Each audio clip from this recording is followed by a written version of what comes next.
Just in time, the Arizona Legislature passed the budget. Find out what compromises were made to avoid a government shutdown. Plus, some major bills were passed in the legislative session, from the legal age to buy tobacco to Preston's law. Arizona's Senate president breaks down the newest laws that could affect you. And it's the season for extreme heat warnings. What can you do to beat the heat and stay safe? It's all that and more this evening on Broomhead. Welcome, I'm Mike Broomhead. Before we jump into today's interviews, let's take a look at some of the top stories. Locally, a family of 11, including 5 kids from ages 11 down to 3, were hiking on South Mountain on a day when the trail was closed because of the extreme heat. It was 107 degrees. They walked past 3 closed signs, and 2 of the kids had to be taken off the mountain in what they call the big wheel to rescue them off. Now, a lot of people were calling for them to be cited for this. If they left those kids in a hot car, I think that would be negligence. These are local people that should know better, and that was the problem. The other thing the city of Phoenix is going to do is possibly invest $12 million in traffic cameras, which would be mobile traffic units and stationary red light cameras at some of the worst intersections in Phoenix. The city of Phoenix is one of the worst for crashes in intersections, but is this the answer, and is this investment worth it? Yeas are 218, the nays are 214. The motion is adopted. And finally, the House passed the One Big Beautiful Bill. It is going to solidify the 2017 tax cuts and make them permanent. It is going to have a work requirement for Medicaid, among other things. People were concerned about adding to the deficit. It is going to raise the debt ceiling by $5 trillion. That's where the controversy was with this. But it passed, goes to the president's desk, which is what he wanted. And we will see if it works like he says or not. Another big story this week, Paramount settled the 60 Minutes lawsuit filed by President Trump last October. This was in regard to the 60-minute interview with Vice President Harris. AP correspondent Donna Warder explains. Paramount has agreed to pay $16 million to settle President Donald Trump's lawsuit over the editing of a CBS 60 Minutes October interview with then Vice President Kamala Harris. Paramount says the money will go to Trump's future presidential library, not Trump himself, and that the settlement does not involve an apology. But Paramount has agreed that 60 Minutes will release transcripts of future interviews with presidential candidates, subject to redactions as required for legal and national security concerns. Trump's lawyer says his client suffered mental anguish over how Harris's 60 Minutes interview was edited. CBS and Paramount rejected Trump's contention that the interview was edited to enhance how Harris sounded, and they had sought to get the lawsuit dismissed, calling the suit completely without merit. Coming up, just in the nick of time, Arizona was able to pass a budget before a government shutdown. Find out what is included in the new budget when Broomhead returns. It's important to recognize and thank the fine Arizona men and women who are serving in our country's military. One of the ways we like to do that is through a segment called From Arizona for America, brought to you by my good friends at Sanderson Ford. So join me in honoring Lieutenant Junior Grade Joshua Plum from Casa Grande. He's aboard the Arleigh Burke-class guided missile destroyer USS John Finn in Yokosuka, Japan. For a list of more of our friends and neighbors that are from Arizona for America, go to the Broomhead tab at cw7az.com.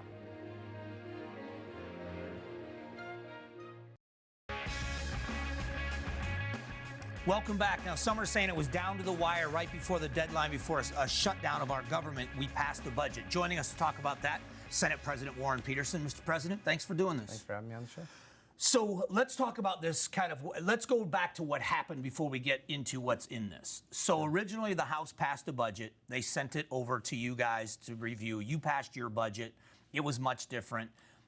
But yours was more in line with what the governor was willing to sign. Is that right? Yeah, actually, we had started the budget process before the House. As we were getting close to release it, they went ahead and put together a budget that they sent out. Really, the difference was just kind of the process. So we had a budget that had capacity for the House. It had capacity for the Senate. We had House member asks in there, Democrats and Republicans. We had senators, Republicans and Democrats, and we had the governor's input. So our budget had capacity for everybody. The difference was the House moved forward with just a Republican-only House budget that only had House Republicans on it. So it didn't have the House Democrats. It didn't have the Senate Republicans. It didn't have the Senate Democrats or the governor. So that was kind of the first phase of budgeting that went But in forward. everything else, it's the way the machine works is that everybody's got to agree, because if the governor's not willing to sign it, it doesn't matter how good that budget looks to maybe you and I. If she's not willing, then it's kind of a moot point. And that was the big concern, wasn't it? That she said early on, there's no way she's signing that budget. Yeah, absolutely. I mean, the Republican-only budget from the House was never really a real option, and I think, given if you could do whatever you wanted, it would be a different budget. Oh, of course, yeah. So our budget, of course, was it represented a consensus. Again, it had House, it had Senate. It was acknowledging House, Senate, and governor. Theirs was just basically acknowledging just their caucus, and that's why they knew too. It was just really ceremonial, something that they tried to do to show that they, what they could put forward. And I think the concern from a lot of people is that it was so late in the game that happened. Does that make sense? That when you're running up to the deadline, the fiscal year is ending June 30th, and when you're that late into June and you're sending over a budget, that ceremonial or not, you're kind of running out of time. Yeah, absolutely. I mean, something like that should be done in January and February. In fact, Speaker Ntoma and I did something similar in February. The first session, we put up a baseline budget because we were worried about, how to deal with divided government. Yeah, doing it at the last second like that was really not a good idea. So let's talk a little bit about what ended up being in it. And so how close to the original budget that you sent over stayed in there, and what compromises had to happen to get it through and get the governor to sign it? Yeah, that's kind of the interesting thing, is that the final budget was really ended up being exactly like our original budget is introduced. So we introduced a budget on our side. Some things were removed because some senators voted no. It went over to the House. When the House picked it back up, they just added back this stuff in. They did change some projections as far as spending to make it look like there was less spending. But the reality is the final budget was very close, almost identical to the original budget that we introduced, which says that we hit the sweet spot. We had the consensus right for the House, the Senate, and the governor, both parties. When you look at the things that are in it, increased spending K through 12 education, increased spending for infrastructure and equipment for DPS, what other things in that budget would you say are the highlights that voters need to know about?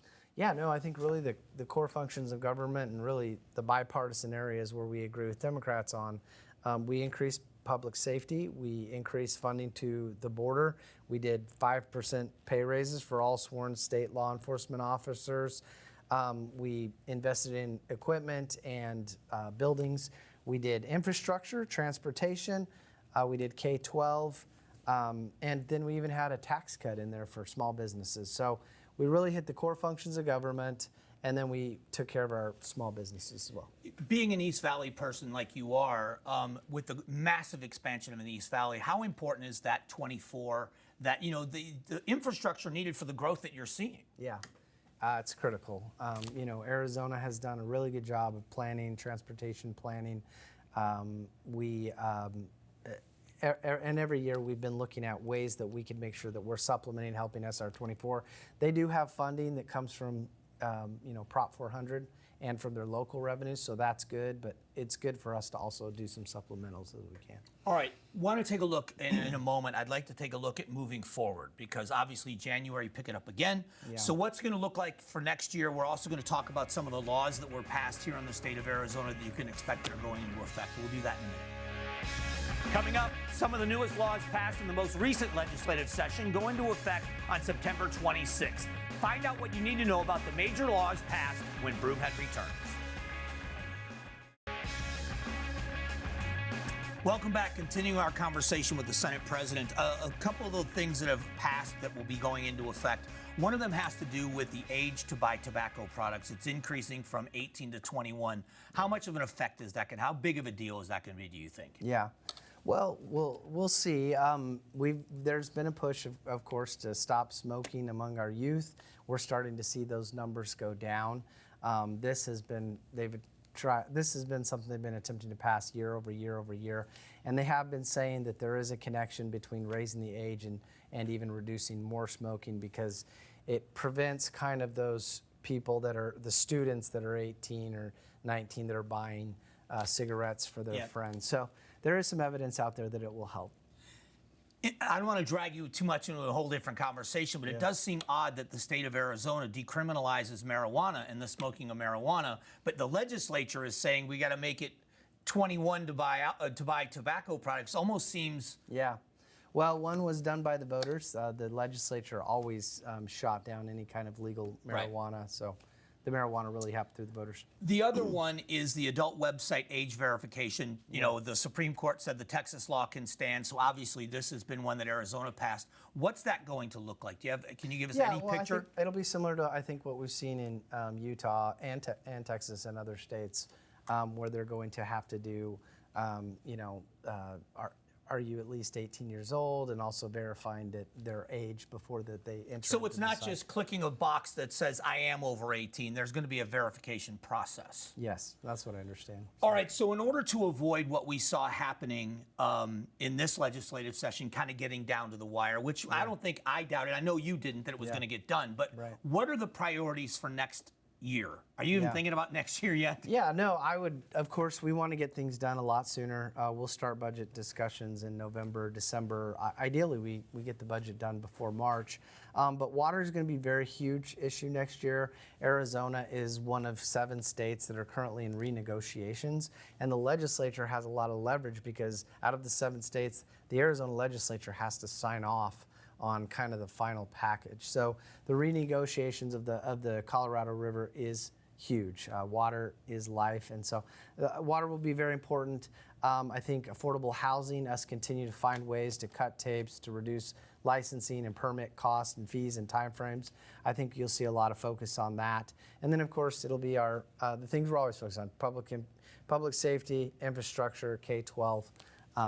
How could we keep Arizona great in all those areas? So on the water issue, because I know, with your background in land development and things, when you look at this, the ag to urban water, and to make sure that we have that, but how is that going to affect farmers and ranchers in Arizona? What will be the effect with them? Well, it's very positive for them. They wanted it because a lot of them will go under this model where they'll sell their property, their farm in an area where there's high development and high water demand, and then they'll move out to an area that has, low, where they can meet their water demand needs for agriculture. And so the farmers were very supportive, but basically what was passed was if you have a farm and you sell it to a developer, they are able to build on those lots. They're able to get to meet their water demand, because the housing will use only 1/3 of what the farm would use. Right. And so that's one way that you replenish the aquifer. We're growing, but we're continuing to use less water as we move forward. And I think that's an important point that most people don't realize, is that we think that the houses take up more water than the farms, but you have crops like alfalfa hay or cotton that are very water intensive crops that actually use more water than some of these neighborhoods when they're built. Oh, absolutely. Yeah. So it's, again, the farms will use 3 times as much water as the houses. So when you put houses in, you now have that 2/3 of water that's not being used on the farm. That goes back into the aquifer, keeping the aquifer, healthy and vibrant. So last question, very quickly, in your mind, when you look at the rainy day fund and are we doing good at managing our money as a state? Yeah, we have. Even in divided government, we've been able to do well. We have a $1.5 billion rainy day fund. We've balanced our last 3 budgets. We had our first budget that had a surplus. We were able to manage that. Of course, our second budget had a deficit. We made the necessary cuts. And then this year we had a small surplus. And all 3 years we've been able to balance our budgets. We haven't touched the rainy day fund. And we're prepared for the economy as we go forward. Appreciate the time as always. Thanks for having me on, man. That's the update. We'll be back. Coming up, the Arizona heat is no joke. Arizona's chief heat officer shares how you can beat the heat and stay safe this summer when Broomhead returns. Here's a look at some upcoming events that should be on your radar. First up, Phoenix Mercury versus the Dallas Wings, Monday, July 7th, starting at 7 p.m. at Phoenix Arena. The Phoenix Mercury currently hold a 12-5 record for their 2025 season. Tickets are available on Ticketmaster.com. Then it's the Wild West Summer at the Princess from now through September 8th at the Fairmont Scottsdale Princess. Families can enjoy dive-in movies, fireworks shows, catch-and-release fishing derbies, and more. Heat is always a major concern this time of year in Arizona, and it can overcome people so quickly. Joining us to talk about being prepared is Dr. Eugene LeVar. He is the Chief Heat Officer for the state of Arizona. Welcome, Doctor. Thank you. Thank you for having me. Until someone visits Arizona and experiences the heat, it's hard to describe the intensity and how quickly it can overcome someone. What are the signs people need to watch for, even if they're longtime residents? What should they be looking for? Definitely. You want to know who's at highest risk when it comes to heat in Arizona.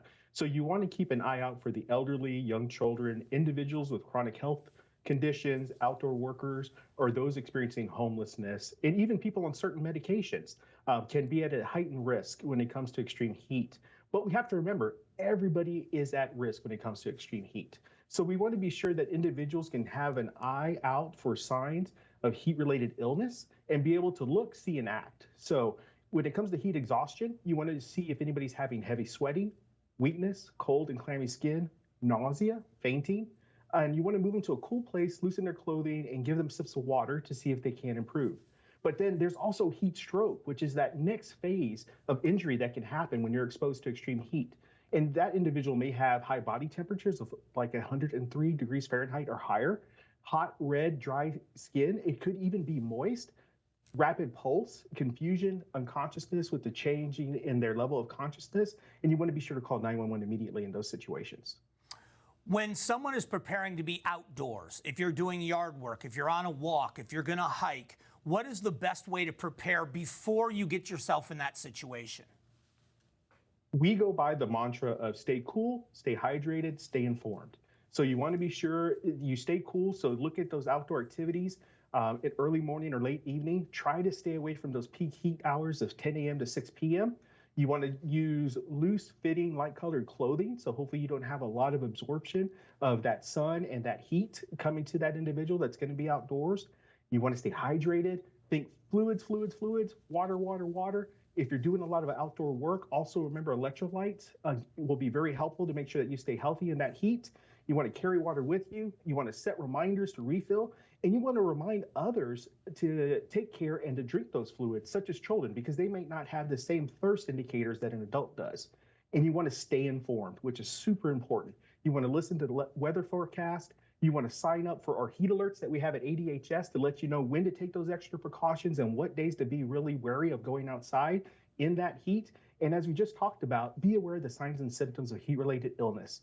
And if all else fails, please remember heat.az.gov, which is an ADHS resource and website that gives comprehensive information such as what we're discussing here, resources, and access to a state cooling center map. If someone is alone, I know they should be in groups, but if someone's by themselves and they start to feel some of the symptoms you described, what's the best way for them to get back to where they need to be? Definitely. You want to be in a cool place. You want to make sure that you're hydrating. If there's any question of whether or not you feel like you may be going into any type of heat exhaustion or heat stroke, always reach out for medical care. And that could be reaching out to your healthcare provider, reaching out to a family member, or calling 911. But what we also encourage is checking on vulnerable populations, such as the groups that we talked about earlier, and be sure to check on your family, friends, and neighbors to make sure that they're doing well during the heat season. They know what resources are out there, and do that periodic check-in to just be empathetic and see how they're doing and if they need any help. We appreciate the expertise, Doctor. Thanks for joining us. Thank you for the opportunity. We'll be right back. Thank you to all the guests who joined us on today's show. If you missed any of the interviews or want to rewatch any of them, head over to cw7az.com/Broomhead. Every Sunday here on Broomhead, we ask a new poll question we'd like you to participate in.